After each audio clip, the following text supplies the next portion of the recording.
해피 마더스데이. 해피 마더스데이.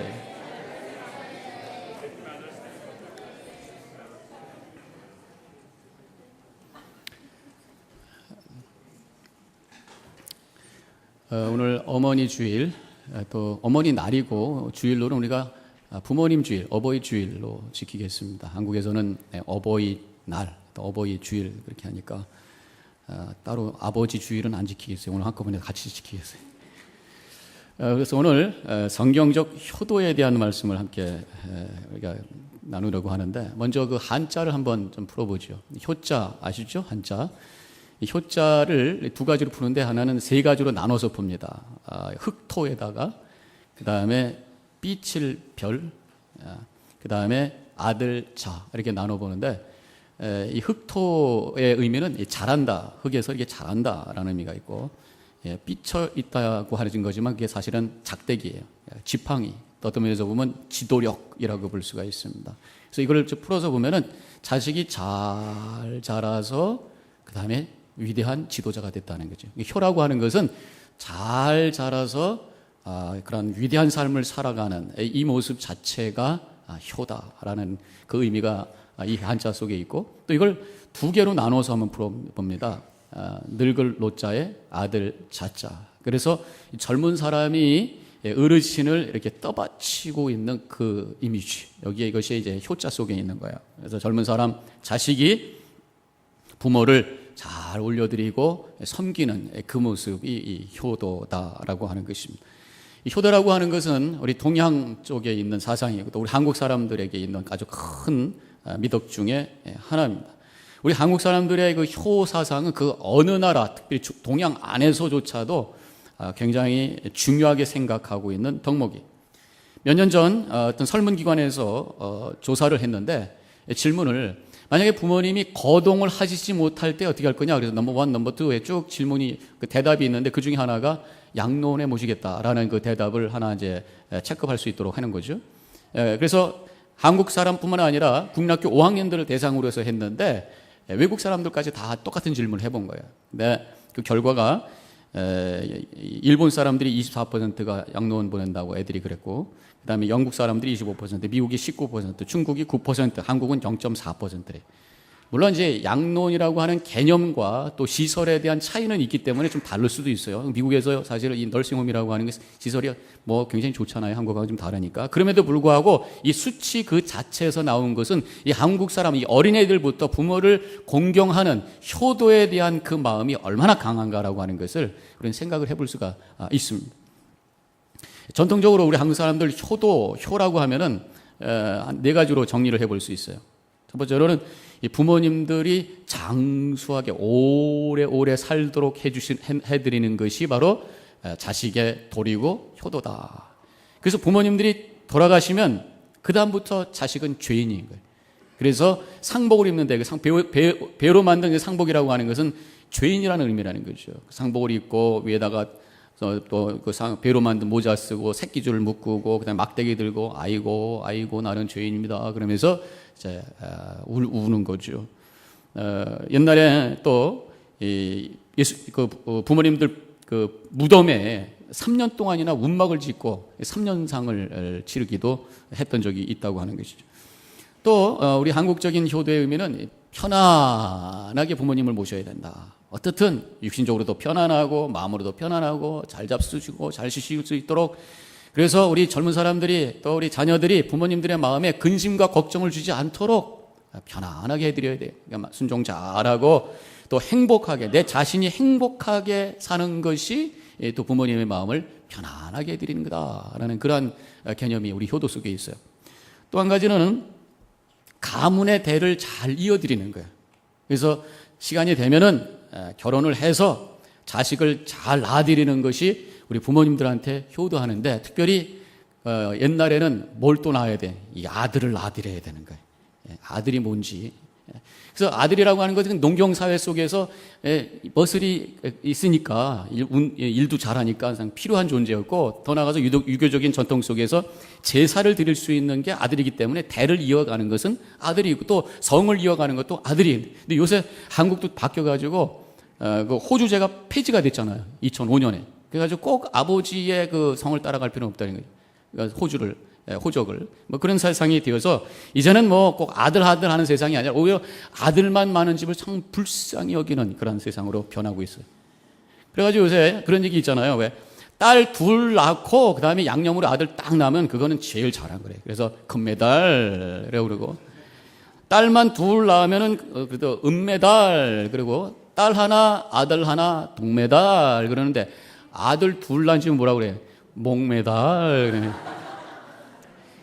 근데 아들 또 하나 나와서 그러면 거꾸로 목메달. 아주 불쌍히 여기는 세상이 되어가지고 요새는 아들의 가치가 아주 이렇게, 나도 아들이지만 참 이렇게 됐어요. 또 이 효도라고 하는 개념이 가문의 명예를 잘 지켜내는 것, 그 가문의 영광을 돌릴 수 있는 것. 그래서 그 자식들이 나가서 출세를 해야 돼요. 옛날에 과거에 급제하면은 효도한 거예요. 근데 과거에 나갔다가 떨어지면 그건 불효자식인 거예요. 그래서 공부도 잘하고 높은 위에 올라가고 성공적인 삶을 사는 것, 그래서 그 가문의 명예를 높여드리는, 이것이 이제 효도라고 생각을 했죠. 이것이 이제 옛날에 우리의 어떤 전통적인 효도의 개념인데, 뭐 요새 우리 시대에 적용되는 것도 있고 안 되는 것도 있습니다만, 아무튼 이 동양과 또 우리 한국의 이 효라고 하는 것은 얼마나 중요한 덕목인가라고 하는 것을 한번 생각해 볼 수가 있습니다. 그럼 우리 다시 돌아와서 우리 믿음의, 또 우리 기독교의 이 효의 개념은 뭐냐? 사실 처음에 이 중국과 또 한국의 기독교가 전파될 때에 상당히 그 저항을 받았던 것 중에 하나가 이 효라고 하는 사상, 기독교의 효 사상이 있냐는 거예요.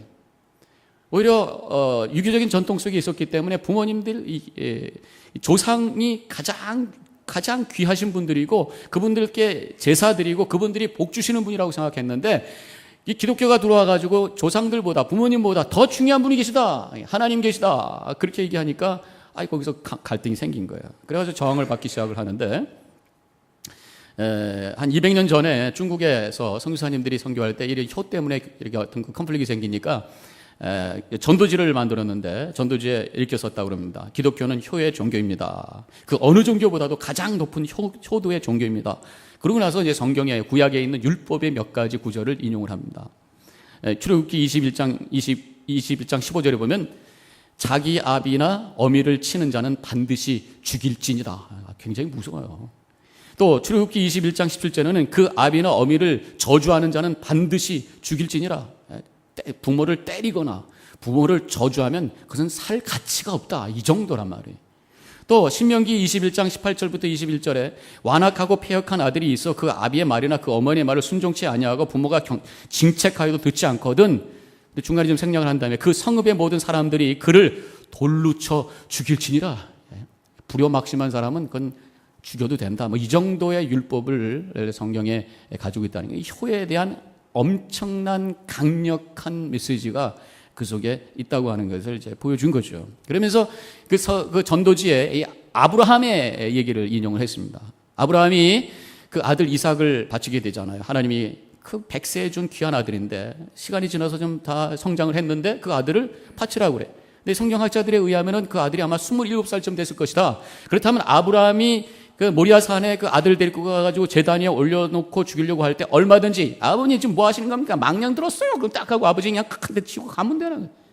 그럼에도 불구하고 순종하고 아버님이 죽으라고 하면 내가 죽어야지. 그리고 엎드려져 있는 이삭을 봐라, 그런 얘기를 한 거죠.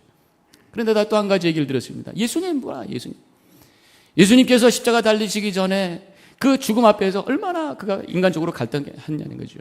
땀방울이 핏방울이 되도록 기도하면서 이 잔을 옮기셨으면 좋겠습니다. 그러다가 아버지의 뜻이람, 내 아버지여, 만일 내가 마시지 않고는 이 잔을 내게서 지나갈 수 없거든 아버지의 원대로 되기를 원하나이다. 하나님 아버지의 뜻을 그대로 받고 십자가에 죽는 하나님의 그 뜻을 그대로 받고 십자가에 달리셨던 예수님, 효자 예수님이라는 거예요. 그러면서 이 효도에 대한 메시지를 강력하게 선포했고, 그래서 중국인들의 마음이 열리고 그러면 기독교가 전달됐던 그러한 기독교의 역사가 있다고 그래요.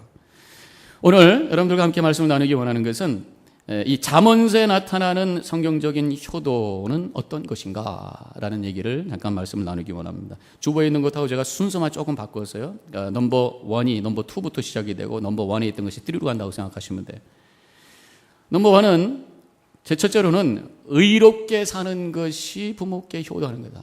우리 성경적인 그런 효도의 개념은 내가 의롭고 바르게 거룩하게 사는 것이 부모님들을 기쁘게 하는 것이고 효도하는 것이다.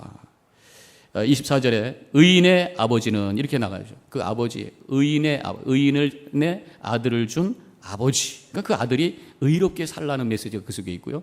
오늘 봉독한 말씀 그 앞입니다만 19절에 내 마음을 바른 길로 인도할지라. 그 아버님을 공경해야 될 그 아들의 입장에서 그 마음을 바른 길로 인도하는 자가 바로 효도하는 자다라고 하는 간접적인 메시지가 그 속에 있습니다. 그러면 내가 의롭게 사는 것이 뭐냐, 바르게 사는 것이 뭐냐, 물론 하나님의 말씀을 우리가 듣고 따르는 거죠. 그 전에 부모님들의 말씀에 청종하고 순종하는 것이 의로운 삶을 사는 구체적인 방법 중에 하나라는 거예요. 22절에 너를 낳은 아비에게 청종하고 이렇게 나갑니다. 그 부모님들이 하는 말은 다 의롭다는 거예요. 물론 부모가 사람이기 때문에 완벽한 건 아닙니다만 적어도 그 마음에 있는 기본적인 생각과 의도는 의로움이 있는 거예요. 본인은 의롭게 살지 못할 수도 있어요. 그럼에도 불구하고 그 자식을 향해서는 의롭게 살기를 원하는 간절한 마음이 있어요. 본인은 공부 안 하고 막 놀았던 적이 있어요. 그러나 그 자식은 공부 열심히 하고 그래서 성공적인 삶을 살게 하려고 하는 그 마음이 그 속에 있어요. 일종의 보상심리라고 할까요? 본인은 제대로 못했지만 그러나 이 아쉬움과 이 답답함이 우리 자식을 통해서 이루어지길 원하는 그 강력한 그 마음 자체는 의로움이다 그런 얘기예요. 그 부모님이 하는 얘기가 잔소리로 들릴지 모르지만 거기에는 거룩한 그러한 잔소리의 모습이 있다고 하는 것을 우리가 받아들이면서 부모의 말에 순종하면서 살아나가는 것이 의롭게 사는 방법 중에 하나라는 거예요. 더 나아가서 결국 하나님의 말씀대로 순종하고 거룩하게 살아나가는 거예요. 뭐 부모님들께 잘해드리고 그냥 먹을 거 잘 드리고 용돈 드리고 거기서 끝나는 것이 아니라 내가 믿음 안에 내 삶을 거룩하게 지어가고 우리 가정이 믿음 안에 아름답고 화목된 가정으로 세워가는 그러한 의롭고 거룩한 삶을 살아가는 것이 부모님들을 기쁘게 하는 것이고 효도하게 하는 것이다. 바로 그것이 오늘 말씀의 첫 번째 내용인 것입니다. 두 번째로는 지혜롭게 사는 것이다. 이렇게 말씀하고 있어요. 23절에 있는 말씀 같이 함께 읽겠습니다. 시작. 진리를 사되 팔지는 말며 지혜와 훈계와 명철도 그리할지니라. 진리를 사고 지혜를 사고 훈계를 사고 명철을 사고 그런데 팔지는 말라. 품어라. 그것을 소유하되 잃어버리는 말라. 결국 지혜롭게 살아야 된다. 24절에 있는 말씀 한번 또 읽습니다. 지혜로운 자식을 낳은 자는 그로 말미암아 즐거울 것이다. 자녀가 지혜롭게 바르게 판단하면서 자기 인생을 책임있게 사는 모습을 부모가 보면 즐겁다. 그런 얘기예요. 그래서 착하기만 해서 그건 다가 아니라고 생각합니다. 착하면서도 지혜로워야 돼. 예수님께서도 마태복음 10장에서 뱀같이 지혜롭고 그 다음에 비둘기같이 순결하라. 지혜라고 하는 건 뭐예요? 바로 판단하는 것입니다. 사물을 바로 바라보는 것이고 인생을 바로 바라보는 것이 성경적으로 지혜는 결국 어디서 나오는 거예요? 하나님을 경외하는 것이라고 그래요. 하나님의 말씀을 통해서 하나님이 주시는 것이 지혜라고 그랬어요.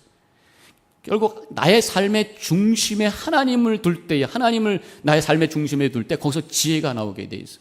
내가 중심이 되는 거예요. 만약에 하나님이 중심이 되지 않으면 거기서는 지혜가 아니라 꾀가 나옵니다. 내 것을 다 어떻게 내 쪽으로 움직이게 하기 위해서 매니플레이트하고 다른 사람을 속이고 하는 꾀는 나올지 몰라도 지혜는 나올 수 없어요. 그러나 하나님을 중심으로 그 앞에 엎드려서 나를 객관화할 수 있는 사람이 지혜로운 사람.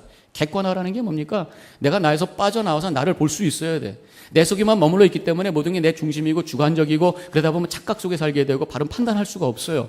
내 속에서 빠져나와서 나를 볼 때 부족한 것 하나님께 고백하고 부족하지만 하나님의 눈으로 나를 볼 때에 나를 긍정하면서 자신감을 가지고 확신 가지고 나아갈 수 있는 그런 고백 속에서 지혜로운 결정과 지혜로운 삶이 만들어지게 된다는 것입니다. 지혜롭게 사는 것이 부모님을 기쁘게 하는 것이고 효도하게 하는 것이다. 오늘 두 번째 메시지예요. 마지막으로 세 번째로는 결국 부모님을 존경하고 존중하는 것이다. 22절에 있는 말씀 다 같이 함께 읽겠습니다. 너를 낳은 아비에게 청종하고 내 늙은 어미를 경히 여기지 말지니라. 경히 여기 우습게 여기지 말라. 반대로 뭐예요? 그분을 높여드려라.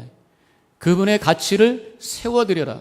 그분을 존경하라. 그분을 공경해라. 출애굽기 20장 12절에서 부모를 공경하라. 10계명 제5계명에 써 있어요. 에베소서 6장 2절에서 그것을 다시 확인하면서 네 아버지 어머니를 공경하라.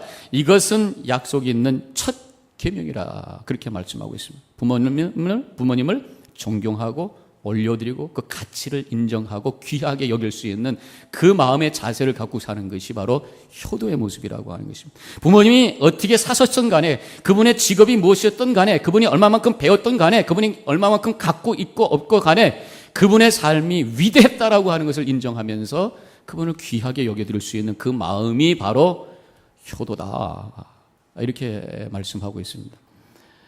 이런 얘기가 있습니다. 사람이 이게 나이가 들어가면서 철이 들 때에 부모에 대한 생각도 이렇게 바뀌죠. 바뀌는데 3살 때 이제 말을 하기 시작하면서 아빠를 바라보면서 이런 아빠는 못하는 게 하나도 없어요. 아빠 최고 이렇게 시작을 하는 거예요. 이제 3살 때. 근데 4살 때, 5살 때쯤 되면 이제 유치원에 가죠.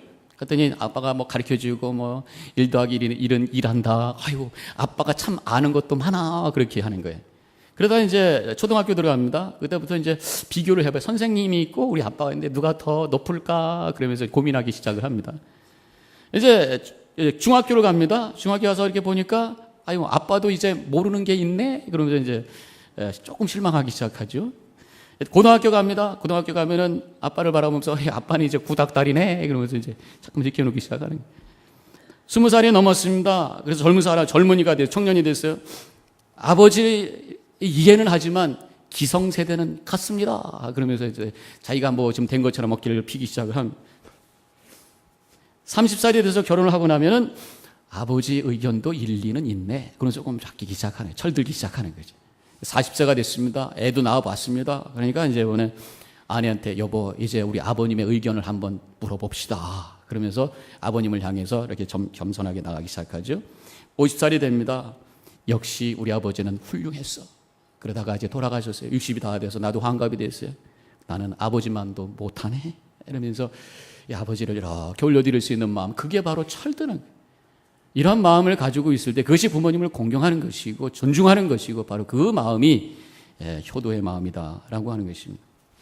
아브라함 링컨 대통령의 일화 중에 많은 좋은 일화들이 있는데 그분은 참 좋은 크리스찬이고 지난번에 제가 말씀드렸을 때 용서에 대한 말씀도 드렸는데 이번에 대통령이 된 다음에 대통령이 되는 과정 속에 정적들이 참 많았다고 그랬잖아요.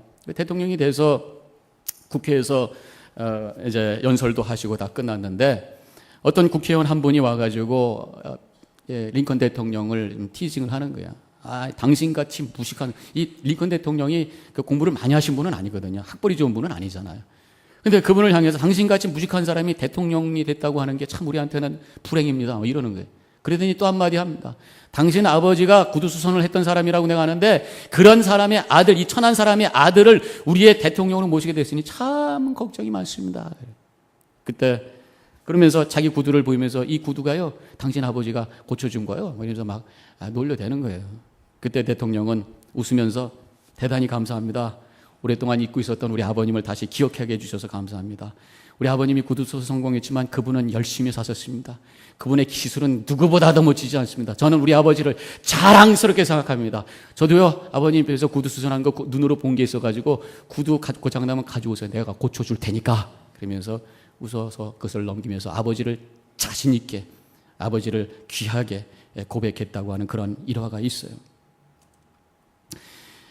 이 공경, 아버지를 높여드리는 부모님의 삶의 가치를 인정하고 높여드리는 그 마음, 이것이 공경인데 그 마음 속에는 결국 부모님에 대한 그 은혜에 대한 감사의 마음이 있는 거죠.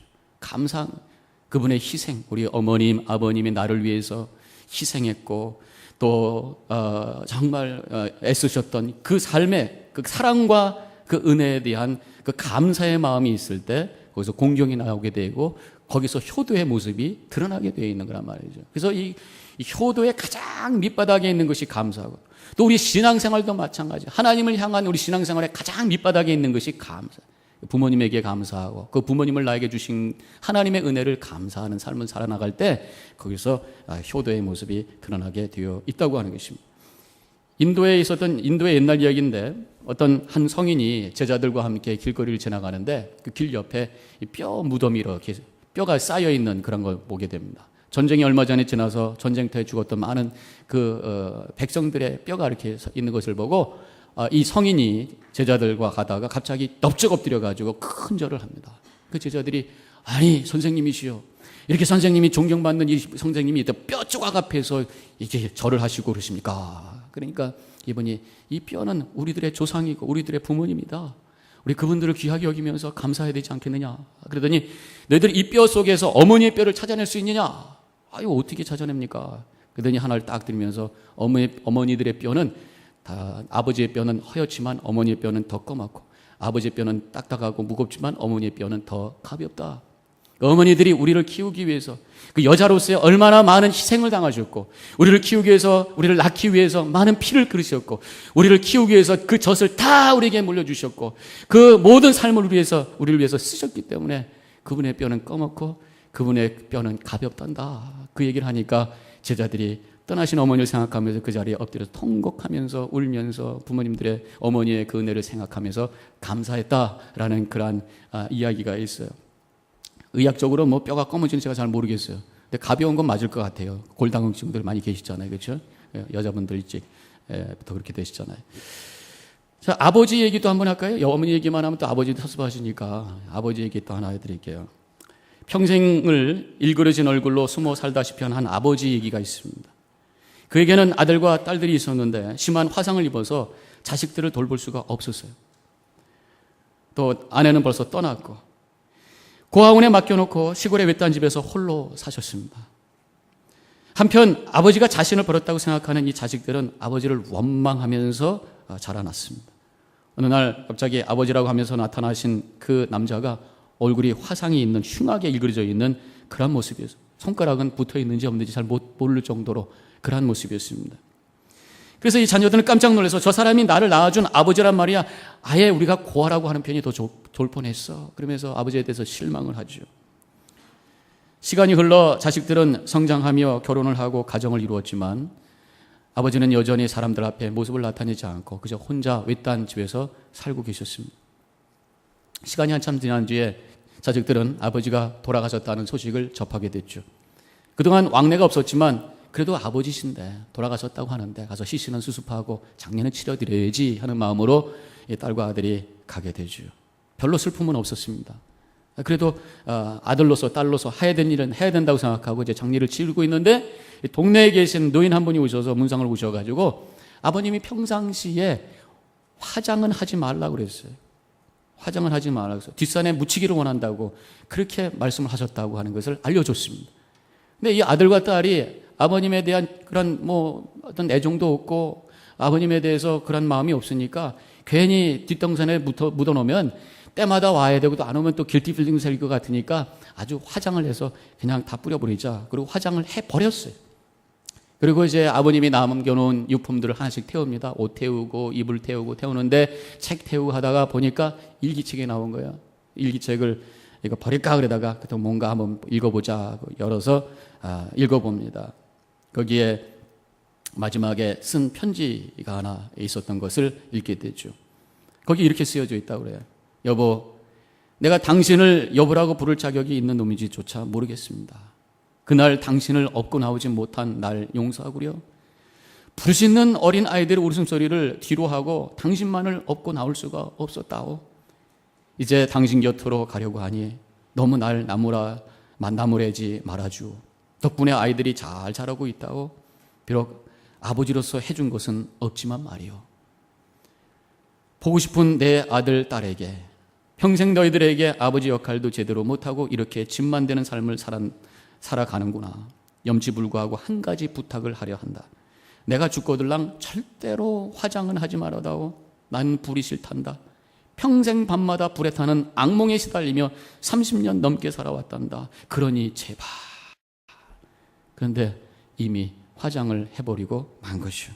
그래서 이 자식들은 후회하면서 통곡하고 울었다고 하는 그런 얘기가 있습니다.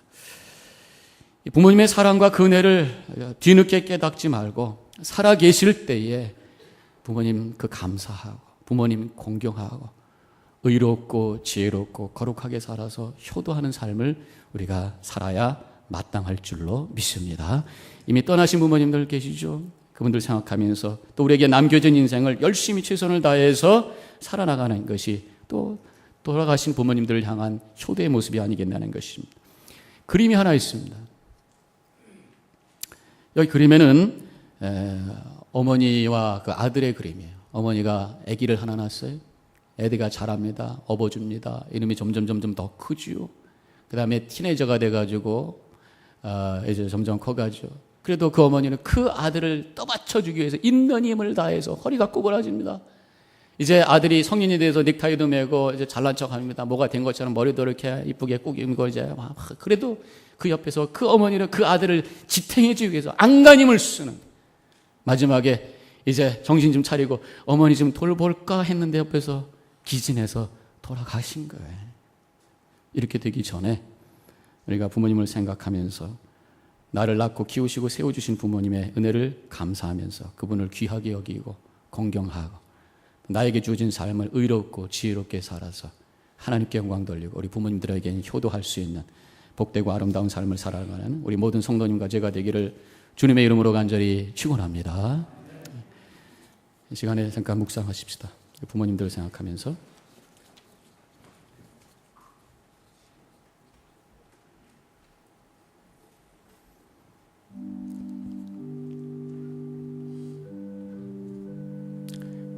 하나님께서는 너무 바쁘셔서 우리에게 천사를 보내주셨는데 그 천사가 바로 어머니라고 말씀하십니다.